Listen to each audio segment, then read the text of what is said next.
farine saine, sans additifs, sans cochonneries, sans pesticides. Donc forcément tout ça on le met en avant, on l'explique.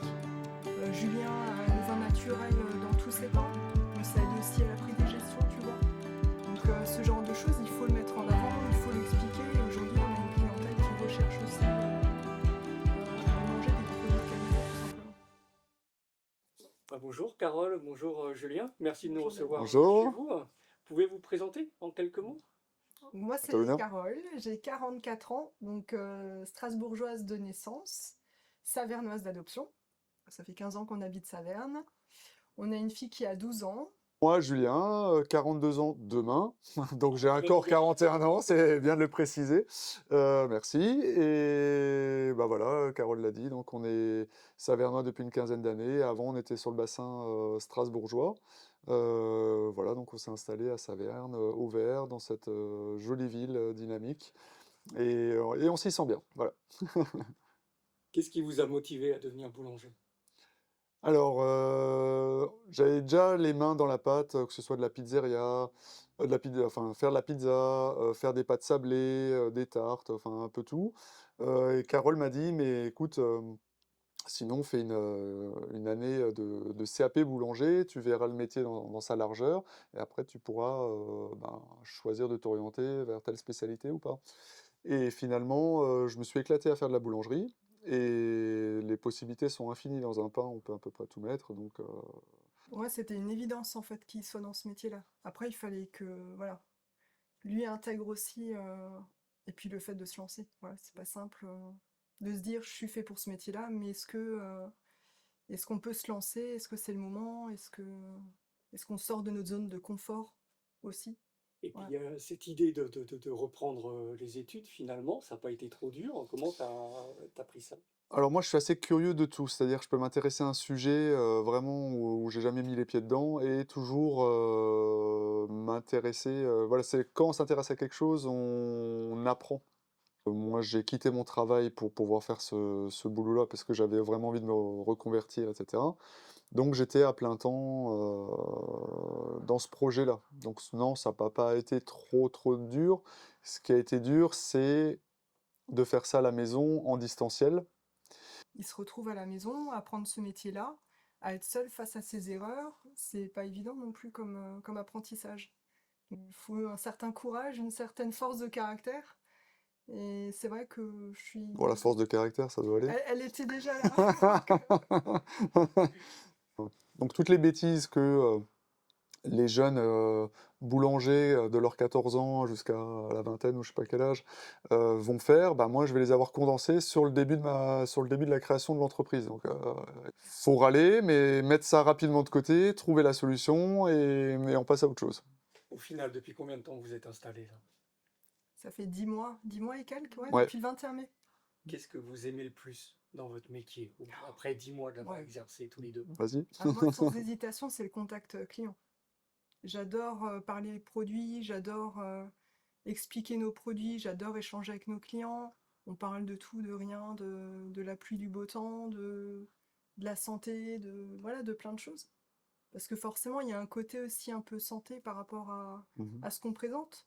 On vend un produit de qualité, on vend une farine saine, sans additifs, sans cochonneries, sans pesticides. Donc forcément, tout ça, on le met en avant, on l'explique. Julien a le vin naturel dans tous ses pains, donc ça aide aussi à la prédigestion, tu vois.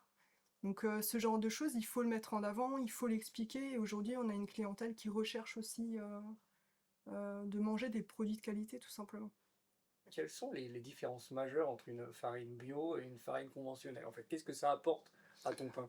Alors je vais repartir du plus large. Ce qu'il faut savoir, et c'est pas moi qui le dis, il y a Arte et d'autres grands reportages qui vont préciser qu'il y a 75% des boulangers à minima, qui utilisent des mix de farine. Qu'est-ce que c'est des mix de farine? Bah, tu vas avoir la farine, il va y déjà avoir le sel, et il va y avoir tout un tas d'adjuvants, de correcteurs, de choses qui, à mon sens, n'ont rien à faire là, parce que ça peut être fait quand même en s'embêtant un peu plus. Moi, j'ai deux fournisseurs de farine, et les farines, il n'y a même pas écrit ingrédients, parce qu'il n'y a que de la farine, en fait. Il y a pas, voilà. J'ai travaillé ici et là, et certains qui avaient des mix de farine, il y avait de la lecture pour une bonne demi-heure, où la plupart des produits qu'il y avait dedans, je sais pas ce que c'est, et je sais toujours pas ce que c'est, enfin voilà. Moi, la préparation, c'est farine, eau, sel et le levain, qui sont à base de farine, avec un processus, donc c'est tout ce qu'il y a à savoir. Tu arrives à travailler avec des producteurs locaux pour obtenir tes farines? Oui, alors on travaille avec deux gros producteurs, donc il y a le moulin Burggraaf Becker à Dossenheim sur Zinsel, c'est à une dizaine de minutes d'ici, et, pour les farines de tradition, les farines de seigle, farines de riz, voilà, quelques farines 45, plutôt pour ce qui est pâtisserie, on va dire, farine plus blanche, quoi. Et après, pour toutes les farines spéciales, donc du Corazan, du Grand Épeautre, du Petit Petit épeautre. Épeautre, de l'amidonnier, qui est une farine qui existait déjà il y a 7000 ans, enfin, les farines un petit peu faux-folles. Il y a la ferme de la Banneau Les qu'on a plus anciens. trouvée, qui est au sud de Strasbourg, à Plopsheim, chez Greg. À l'inverse, travailler avec des petits producteurs comme lui, ben, quand il y en a plus, il y en a plus. Une mauvaise récolte de Touzel, qui est une variété De blé ancien. de blé ancien qui date du Moyen Âge, et ben, il n'en avait pas trop la La récolte récolte a dernière été parce mauvaise. que les intempéries ont fait que ça a été couché, du coup que une partie a pourri plus vite que prévu. Euh, du coup, bah voilà, on l'explique aux gens. Bah, c'était votre pain, un des pains que vous aimez bien. Bah, on va le remplacer par autre chose en attendant la prochaine récolte parce que voilà, et ça remet les gens dans le contexte de pas avoir tout le temps Tout à achalandé. profusion, en quantité illimitée, Voilà. avec beaucoup de choix. Il faut revoir aussi un peu notre façon de consommer, c'est ce qu'on explique aussi au quotidien. Utilises-tu du levain naturel ou d'autres méthodes plus traditionnelles? Alors, mon levain naturel, je l'avais dès ma formation à la maison. J'ai gardé mon levain. Je vais pas donner de prénom comme ça peut se faire. C'est vrai. Mais oui, c'est bien du levain naturel et qui est réalimenté tous les jours. Quel est le produit dont tu es le plus fier? Toi, Julien, et puis après, même question pour toi, Caroline. Ouais, je les aime bien tous en fait, mais le produit le plus fier, je dirais que c'est l'amidonnier.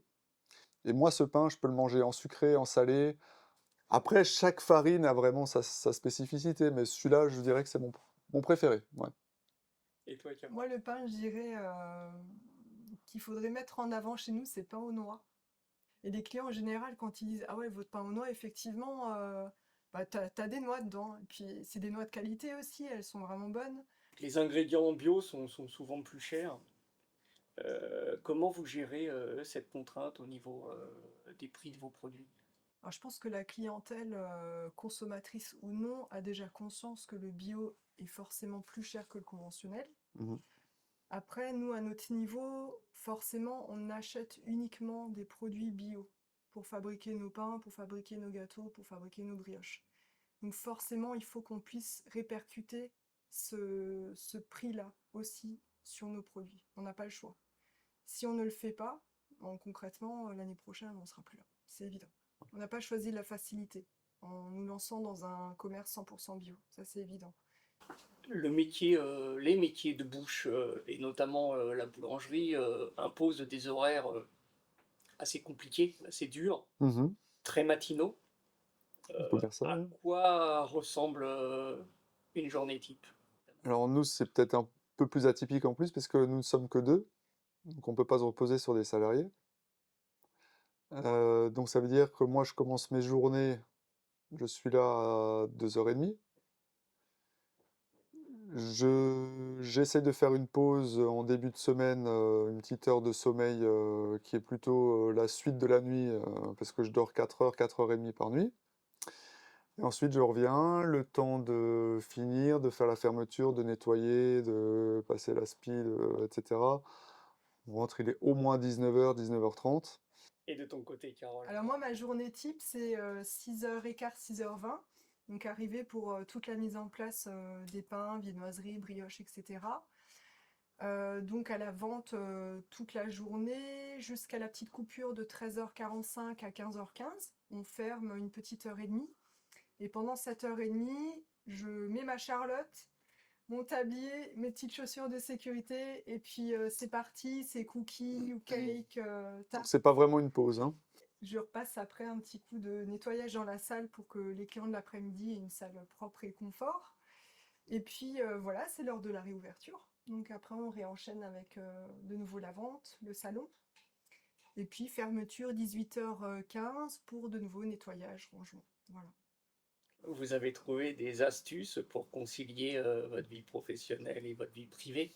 Elle a été Euh, mise en parenthèse notre vie privée actuellement. C'est clair que ce métier-là empiète énormément sur notre vie privée. On a conscience que c'est un métier qui est difficile, que les heures, forcément, bah, on ne les compte pas. Quel conseil tu donnerais à un boulanger qui veut se lancer, en fait, qui souhaite se lancer dans le bio? donc je dirais d'axer sa recherche de matières premières sur du local, pour faire vivre déjà son économie locale, et puis que ce soit plus cohérent. On en a marre d'aller chercher à droite et à gauche, de consommer du gasoil pour amener des trucs. Il y a ce qu'il faut. Il y a ce qu'il faut.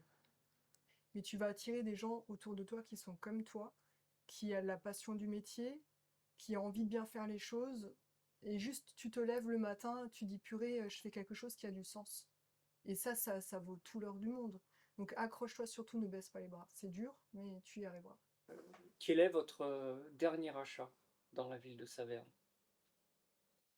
Alors moi, c'est le cadeau de Carole, d'anniversaire. Donc au passage d'eau qui fait des vêtements de marque et des chaussures, enfin voilà. Donc c'était la semaine dernière. Julien, as-tu une recommandation culturelle? Julien Voiric à l'atelier au cloître des Récollets à Saverne.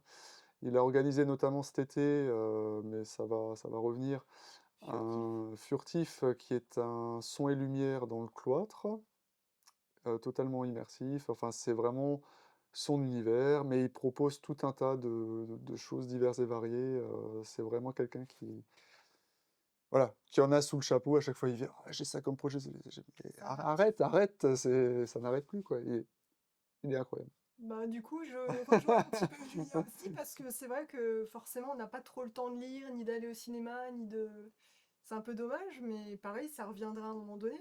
Mais Julien, oui, effectivement, je crois que c'est le dernier spectacle qu'on ait eu, c'est le sien, Mhm. qui date de cet été d'ailleurs. Et là, on met en avant sa prochaine exposition sur les animaux fantastiques, donc que vous pouvez découvrir à la boulangerie, je n'en dis pas plus. Vous avez une anecdote à partager avec nous? Alors moi, je dirais la dernière petite anecdote, c'était hier. J'ai trouvé ça vraiment trop chou. C'est un papa qui est venu avec ses enfants et qui me demande de lui trancher son pain. Et là, il y a le petit garçon qui dit: «Et le pain jaune, et le pain jaune?» Alors je regarde le papa et j'ai du pain jaune du coup. Il me dit: «Oui, oui, du pain jaune.» Donc je tranche le pain jaune et là, il y a le gamin qui se précipite, qui met la main dans le paquet, qui chope sa petite tranche de pain jaune et qui la déguste. Il fait: «Oh, c'est trop bon.» Et ça, j'adore, quoi. Quand t'as les gamins qui connaissent déjà notre pain, ça fait 10 mois qu'on existe, et qui adorent le pain, je trouve ça génial. Donc l'éducation est déjà faite, quoi. Voilà, moi c'est ma petite anecdote. Vous auriez une recommandation pour une interview de prochain commerçant? Alors moi, je proposerais, donc tu vois, la belle table qui est devant nous me fait penser à Fabien, qui est un brocanteur et qui est l'atelier des curieux qui est à Lutzelbourg. Donc je parle beaucoup de lui à mes clients quand ils découvrent notre salon de thé. Je trouve que c'est quelqu'un qui fait un travail incroyable. Il donne une seconde vie à de vieux meubles qu'on aurait tendance à jeter ou à mettre dans sa cave. Donc il donne une seconde vie à des meubles qui ont du cachet, tout simplement. Quel est ton mot préféré, Julien? Allez, Pétrichor, parce que c'est celui qui m'est venu. Voilà.